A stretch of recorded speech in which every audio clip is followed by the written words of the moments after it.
तो भाइयों आज हम बात करेंगे वन पीस की one of the strongest pirate crew जिसके एक भी नॉन मेंबर के पास डेयर फ्रूट नहीं है, फिर भी सबसे बेस्ट है द रेड एयर पायरेट्स की। रेड एयर पायरेट्स की ओवरऑल स्ट्रेंथ कैसे काम करते हैं और सारे नॉन मेंबर को एक्सप्लेन करूंगा इस वीडियो में। तो चलिए शुरू करते हैं और जानते हैं बिना डेयर फ्रूट वाले क्रू के बारे में। रेड एयर पायरेट का चीफ है शैंक्स जो वन ऑफ द 4 एम्परर में से एक है। तो रेड एयर पायरेट को one of the 4 strongest pirate crew में से एक मानते हैं और मरीन कमांडर ब्रैन्यू के हिसाब से तो red air pirate most balance and impenetrable group है जिनकी बहुत ही कम वीकनेस है। और ये तो 13 साल पहले ही इतने ज्यादा स्ट्रॉन्ग हो गए थे कि वर्ल्ड गवर्नमेंट की शिप पे अटैक करके CP9 के पावरफुल एजेंट को डिफीट करने के साथ साथ हाईली प्राइस ट्रेजर जिसे वर्ल्ड गवर्नमेंट तक डरती थी उसे चुरा लेते हैं, जो लूफी का हितोनोमी मॉडल निका था। और रेड एयर पायरेट की स्ट्रेंथ का फर्स्ट हिंट हमें लूफी की बैक स्टोरी में दिखा था जब बैंडिट लीडर हिगुमा कोशिश करता है शैंक्स को डराने की अपने 8 मिलियन बाउंटी से, पर शैंक्स को तो थोड़ा सा भी डर नहीं था। और जब हिगुमा शैंक्स के ऊपर साके की बोतल और फूड फेंकता है फिर भी शैंक्स शांत था और रेड एयर पायरेट के जो भी उस टाइम पे मेंबर थे सब बस हंस रहे थे। और जब बाद में हिगुमा लूफी को किडनैप करने की कोशिश करता है तो शैंक्स और इसके क्रू को कोई डर नहीं था और बस शैंक्स के एक इशारे से लकी रॉक्स एक बैंडिट को पलक झपकते ही निपटा देता है और बैन भी सारे बैंडिट को बिना किसी दिक्कत के ठिकाने लगा देता है। और हिगुमा को बोलता है अगर इसे और इसके बैंडिट को रेड एयर पायरेट से पंगा लेना है तो इन्हें अपने बैकअप में वॉरशिप को लाना पड़ेगा। और जब शैंक्स लूफी को बचाने के लिए जाता है तो सी किंग को बस देखने से ही डरा देता है, जबकि सी किंग ने शैंक्स का लेफ्ट आर्म भी काट दिया था। और फिर बाद में जब ड्रैकुल मियोक जो उस टाइम में one of the 7 warlord of sea में से था लूफी की न्यूज लेके रेड एयर पायरेट के पास जाता है तो जो यंगर मेंबर और वीकर मेंबर थे रेड एयर पायरेट्स के वो डर रहे थे द ग्रेट स्वॉर्ड्समैन से, पर जो सीनियर मेंबर थे रेड एयर पायरेट के उन्हें तो कोई दिक्कत नहीं थी मियोक के आने पे। जिससे ये पता चलता है शैंक्स के क्रू में जो भी रूकीज या यंगर मेंबर है ज्यादातर वीक है, यहाँ तक कि इनके अलायंस में जो भी पायरेट क्रू है टेरिटरी है ज्यादातर वीक ही है। और एक बात शैंक्स तक ने बोली है कि ज्यादातर तो इनके क्रू के मेंबर और जो साथ में है वो न्यू वर्ल्ड में अभी तक बस इसलिए जिंदा है क्योंकि ये सब रेड एयर पायरेट की प्रोटेक्शन में है। पर ऐसा सबके साथ नहीं है, जैसे कि इनके सबॉर्डिनेट डोरी और ब्रोगी जो 2 कैप्टन है जाइंट वॉरियर्स पायरेट के, इनकी खुद की रेपुटेशन है वर्ल्ड में जिनने हेल्प करी थी शैंक्स की केट पायरेट की शिप डिस्ट्रॉय करने में। और अभी तो ये दोनों लूफी की भी हेल्प कर रहे हैं 5 एल्डर से।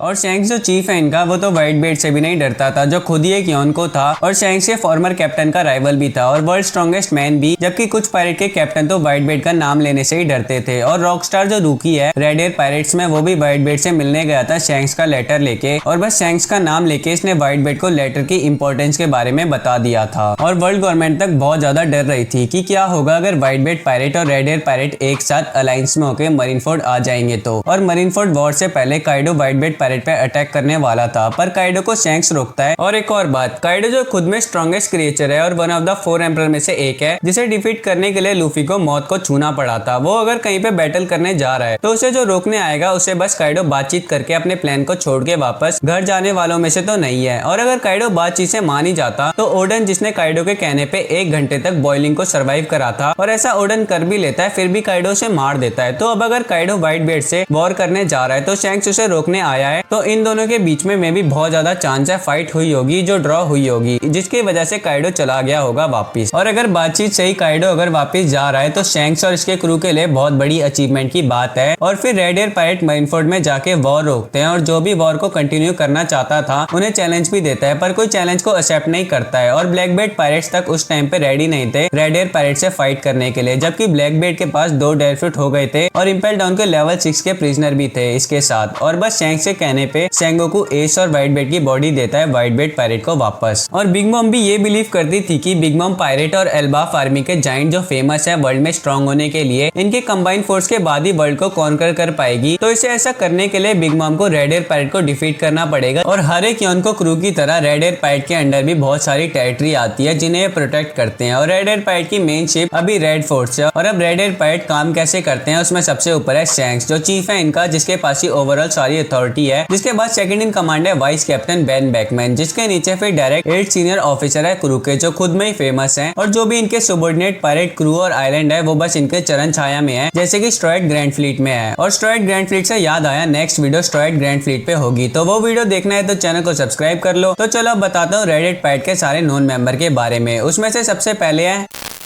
रॉकस्टार रुकी है रेड हेड पायरेट में, जिसे शैंक्स ने भेजा था व्हाइट बेल्ट पायरेट के पास जब रॉकस्टार की बाउंड्री रिवील हुई थी जो 94 मिलियन बेरीज थी, जो एक रुकी के लिए बहुत ही ज्यादा इंप्रेसिव बात थी। और वैसे रॉकस्टार का नाम इलेक्ट्रीफाइंग है, वैसे ही रॉकस्टार रेड हेड पायरेट का हैवी हिटर है और ये तो सीनियर ऑफिसर में से भी नहीं है, फिर भी इंपॉर्टेंट फाइटर है रेड हेड पायरेट्स का। और 2 साल हो गए हैं रॉकस्टार को रेड हेड पायरेट ज्वाइन करे हुए, तो अब तो ये पहले से ज्यादा पावरफुल हो गया होगा। साथ में जो इसकी बाउंड्री थी रुकी के टाइम अब उससे ज्यादा होगी। और रॉकस्टार एक शॉर्ट्समैन भी है रेड हेड पायरेट का, जिसमें ये unique short style splitting sword का यूज करता है, जिसका यूज करके ये अपने ओपोनेंट को 2 पीसेस में काट सकता है। साथ में ओपोनेंट की स्किन पे बहुत सारे छेद कर सकता है, जो एक बहुत ही ज्यादा खतरनाक तरीका है। और रॉकस्टार बहुत ही ज्यादा लॉयल है शैंक्स के लिए और रूल्स को स्ट्रिक्टली फॉलो करता है। मॉन्स्टर जो एक मंकी और म्यूजिशियन है रेड हेड पायरेट का, जो बॉन्ग पंच के साथ ही दिखता है। और ये तो रेड हेड पायरेट में one of the senior officer में से एक है, जिसकी वजह से इसके नीचे जितने भी लोअर रैंकिंग मेंबर है उन पे इसका कमांड है। और ये एक बंदर होने के बाद भी इसके पास हाई इंटेलिजेंस है और ये तो ह्यूमन को भी समझ सकता है। और ये बॉन्ग पंच के साथ ही फाइट करता है, जिसमें ये पहले वीकर एनिमी को पीटता है और स्ट्रॉन्ग एनिमी को होल्ड करके रखता है। फिर बॉन्ग पंच आके अपनी ग्रेट स्ट्रेंथ के साथ स्ट्रॉन्ग एनिमीज को मारता है। वो कैसे, अभी बताता हूँ। रेड हेड पायरेट में अभी तक बहुत सारे म्यूजिशियन आए हैं टाइम टू टाइम, जिसमें बॉन्ग पंच भी है, जो अभी करंट में म्यूजिशियन है रेड हेड पायरेट का अपने मंकी मॉन्स्टर के साथ। और ये भी रेड हेड पायरेट का सीनियर ऑफिसर में से एक है, जिसकी वजह से बहुत ही ज्यादा पावरफुल है। और इसके पास यूनिक पावर है, जैसे कि इसका नाम है वैसे ही ये अपनी पावर को अपने हैंड में चार्ज करता है, जिससे पावरफुल थंडरस पंच और काउंटर पंच मार सकता है अपने एनिमी को। वैसे ऐसा करने के लिए इसे टाइम चाहिए होता है, तो मॉन्स्टर तब तक वीक एनिमी को मारता है, जिससे ये दोनों एक पावरफुल बड़ी बनते हैं रेड हेड पायरेट के लिए। होंगो डॉक्टर है रेड हेड पायरेट का और ये तो एक एक्सपर्ट भी है अगर बात मेडिसिन या मेडिकल प्रैक्टिस की हो तो। और ये भी one of the senior member में से एक है रेड हेड पायरेट में, जिसकी वजह से इसके पास एक और स्किल्ड है कि इसके पास ग्रेट नॉलेज है वेपन की। और ये तो किसी भी वेपन को डिसमेंटल कर सकता है तुरंत। जैसे कि मान लो आप होंगो से फाइट कर रहे हो किसी भी वेपन के साथ और वेपन में गन मान लो, तो होंगो तुरंत आपसे गन छीन के उसे डिसमेंटल करके फेंक देगा। और ये तो पोलाम को अपने वेपन के रूप में यूज करता है, जिससे ये भी पता चलता है स्किल्ड भी है पोलाम यूज करने में। गैब को वैसे हम हॉलिंग गैब के नाम से भी जानते हैं, जो one of the senior member में से एक है रेड हेड पायरेट में, जिसकी वजह से बहुत ही ज्यादा स्ट्रॉन्ग है। और इसकी बीच जैसी प्रेजेंस है, तो मे बी इसके पास ट्रेमेंडसली हाई फिजिकल स्ट्रेंथ होगी। और इसे देख के लगता है कि ये एक वायलेंट बंदा होगा, पर ऐसा बिल्कुल भी नहीं है। ये एक शाय और काइंड पर्सन है और ये तो घोस्ट के साथ साथ इंसेक्ट से भी डरता है, जो इसकी अपीयरेंस को देख के तो बिल्कुल भी नहीं लगता। और अब इसकी पावर के बारे में बताऊं तो ये स्पेशल रोअरिंग टेक्निक यूज करता है, जिससे ये अपने माउथ से एयर ब्लेड निकाल सकता है। और ये तो पैरालाइसिस भी यूज कर सकता है, जो खुद में यूनिक बात है। बिल्डिंग स्नेक नेविगेटर है रेड हेड पायरेट का और one of the senior member में से एक है रेड हेड पायरेट में। वैसे तो स्नेक कूल दिखता है, पर ये तो अनप्रेडिक्टेबल है अपीयरेंस और बिहेवियर से। और स्नेक के पास 2 स्वॉर्ड हैं, जिसे जगलिंग 2 स्वॉर्ड स्टाइल यूज करता है। और इसकी बॉडी फ्लेक्सिबल है, जिसका यूज ये कॉम्बैट में करता है, जिसमें ये एक्रोबैटिक मूव्स को यूज करता है फाइट के टाइम, जैसे अपनी स्वॉर्ड को जगल करना, जिससे इसका फाइटिंग स्टाइल बहुत ही ज्यादा अलग बनता है।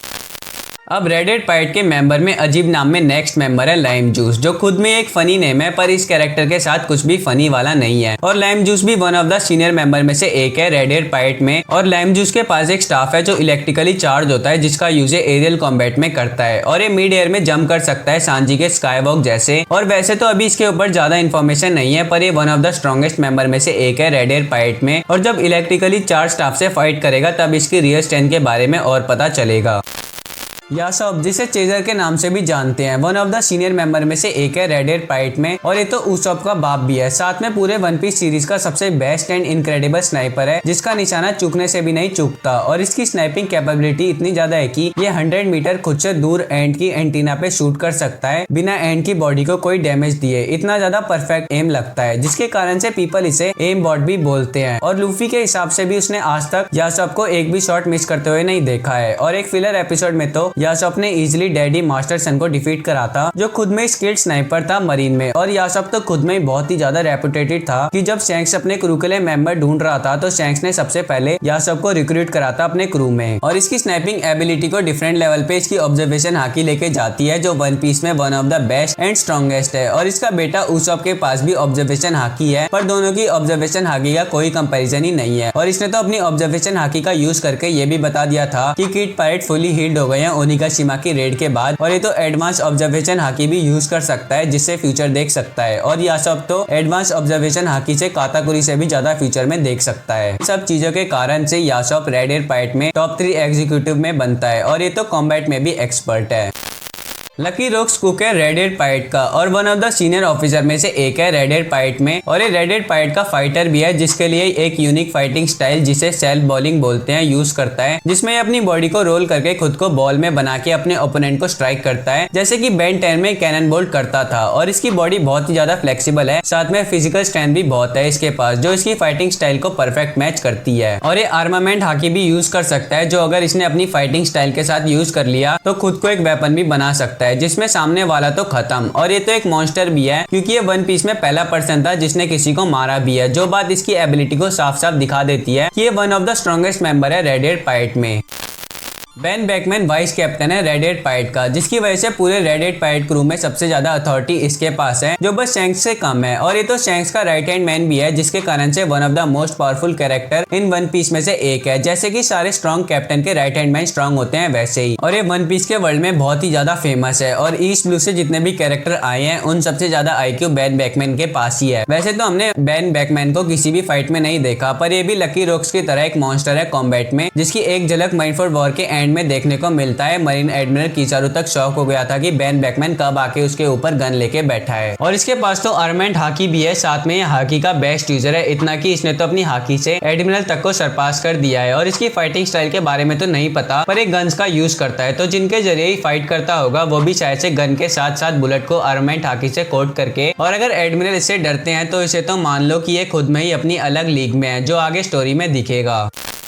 शैंक्स जो कैप्टन है रेड हेड पायरेट का, वन ऑफ द 4 एम्परर में से एक है, जिसकी वजह से शैंक्स एक्सट्रीमली पावरफुल पायरेट बनता है न्यू वर्ल्ड में। और इसकी बाउंटी 4 बिलियन से भी ज्यादा है, जो 5th हाईएस्ट बाउंटी है अभी तक की वन पीस में, जो शैंक्स को खुद में ही एक अलग बात बताती है। और ये तो एक ग्रेट शॉर्ट्समैन भी है, जिसकी वजह से मियोक से पहले डुअल करता था, और अपनी शॉर्टमैन की स्किल दिखाते हुए इसने माइंडफोर्ड में अकाइनू के मैग्मा फिस्ट को रोका था, और अभी हाल ही में रोजर के जैसे डिवाइन डिपार्चर को यूज करके किड और किलर को नॉक कर दिया था। और जो काम अभी शैंक्स ने करा है वो तो अभी इसकी छोटी सी झलक है। और डिवाइन डिपार्चर यूज करने के लिए हाकी चाहिए, वो भी एडवांस वाली, तो ये तीनों टाइप की हाकी को यूज कर सकता है, साथ में उनके एडवांस फॉर्म भी। और इसने अपनी हाकी को दिखाते हुए कॉन्कर हाकी से वानों की वॉर के बाद ग्रीन बुल को डरा दिया था, वो भी बहुत दूर से। और इसने तो एक खुद की अलग हाकी भी बना रखी है, जिसे किलर ऑफ ऑब्जर्वेशन हाकी बोलते हैं। और शैंक्स की जो एडवांस ऑब्जर्वेशन हाकी है उससे तो ये फ्यूचर में 10 सेकंड तक देख सकता है, जो बहुत ज्यादा है। और अभी जो भी लाइफ पायरेट है उन सब में सबसे ज्यादा स्ट्रॉन्ग शैंक्स है, जो वन पीस को लेने निकल चुका है। और अगर आपको शैंक्स के बारे में फुल डिटेल में जानना है तो मैंने शैंक्स पे वीडियो बना रखी है, आई कार्ड और डिस्क्रिप्शन में डाल दूंगा, इस वीडियो के बाद देख लेना। और अब रही बात शैंक्स और रॉकस्टार की बाउंटी के अलावा रेड हेड पायरेट के बाकी मेंबर की बाउंटी की, तो रॉकस्टार जो खुद एक रुकी है उसकी बाउंटी 94 मिलियन थी, तो जो इससे सीनियर है और खुद के नाम बना के बैठे हैं वन पीस में, तो उन सब की बाउंटी इससे ज्यादा होगी। और जो टॉप 3 के मेंबर है रेड हेड पायरेट में यासोप, लकी रोक्स, बेन बेकमैन, इनकी बाउंटी तो शायद से 1 बिलियन से ज्यादा होगी। और जैसे कि आपको पता ही होगा और मैंने वीडियो की शुरुआत में बता दिया, रेड हेड पायरेट में किसी के पास डेयर फ्रूट नहीं है, पर फिर भी इन्हें सबसे स्ट्रॉन्ग पायरेट क्रू मानते हैं। तो इसके पीछे बस एक ही रीजन है, वो है हाकी। तो जो भी मेंबर बताए हैं सबके सब एक्सीलेंट यूजर है हाकी में, और इन सब की हाकी एक डिफरेंट लेवल पे है। और हमने देख लिया है रोजर हाकी के साथ में पायरेट किंग बना, और काइडो ने भी बताया हाकी ज्यादा इंपॉर्टेंट है डेयर फ्रूट से। और अगर एक strong dare fruit user weak haki user से फाइट करेगा तो डेयर फ्रूट यूजर जीतेगा, पर अगर एक strong haki user strong dare fruit user से फाइट करेगा तो स्ट्रॉन्ग हाकी यूजर ही जीतेगा। और रेड हेड पायरेट में तो सब स्ट्रॉन्ग है हाकी में, जो बात इनकी काइडो को रोकने के टाइम भी दिखी, जैसे कि बीस्ट पायरेट में सब डेयर फ्रूट यूजर हैं और रेड हेड पायरेट में हाकी यूजर हैं, तब भी रेड हेड पायरेट ने बीस्ट पायरेट को रोका। वैसे रेड हेड पायरेट में सबके पास कॉन्कर हाकी तो नहीं हो सकती, पर आर्मामेंट और ऑब्जर्वेशन हाकी तो सबके पास हो सकती है। और एक बहुत बड़ी थ्योरी ये है कि लास्ट टेल पे जिसे जाना है उसके पास डेयर फ्रूट नहीं होना चाहिए, तो शैंक्स की प्लानिंग होगी शुरू से non dare fruit user crew बनाने की, जिससे वन पीस जब भी इसका मन करे जाके ले ले। और बाकी इनके पास खुद की डिफरेंट यूनिक एबिलिटी भी है जो मैंने बता दी। बाकी रेड हेड पायरेट की ओवरऑल स्ट्रेंथ एंड पावर अब तो फाइनल सागा के एंड में ही दिखेगी। तो भाइयों ये वीडियो यहीं तक थी, वीडियो कैसी लगी कमेंट करके बताओ, वीडियो पसंद आई तो लाइक करो, चैनल पे नए हो तो सब्सक्राइब करो। मैं मिलता हूँ आपसे नेक्स्ट वीडियो में, सायोनारा।